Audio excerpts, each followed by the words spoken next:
Next up is a rock star of venture capital. It's not Elton John, but it's John Elton. Thank you for that introduction. We actually had our annual meeting yesterday, so I used that joke on stage. And I reused it, recycled. So we just saw each other. So I'm here from Greycroft. I'm going to brag a little bit about Greycroft, but I'm new to Greycroft, so I bear no actual. I played no part in the actual success to date, so I can have a little bit of distance of it. So bear with me.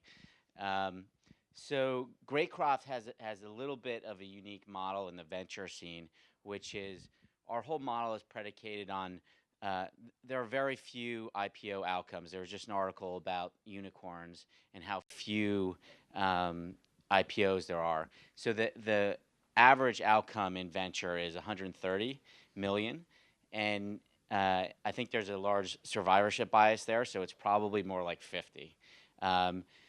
So when the average outcome of a successful VC investment is 50 million, you have to be very meticulous about how you invest.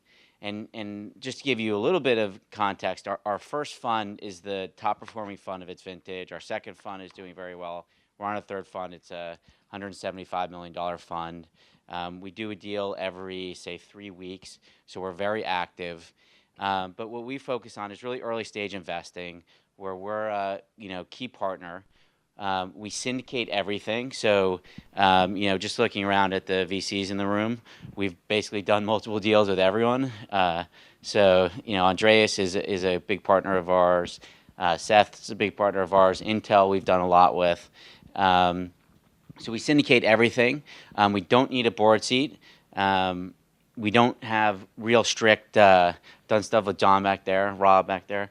And when we don't have sort of strict rules about ownership and board seats and things like that most VCs have, what it means for you as an entrepreneur is you get a partner who has an exceptional network, a partner who has 40 or 50 events a year with the top companies in the world, and is really just focused on helping you, and allows you the flexibility to get a board member, who founded a Sentinel company in your space and brought it to $1 billion, and so you don't fill up your board with a bunch of VCs.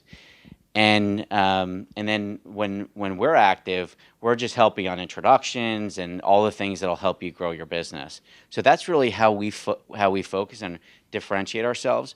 And what it's allowed us to do is do probably more deals than your average VC, because we're not tied up in all the board stuff, and also just focus on getting into the great companies. So that's what we try and really do.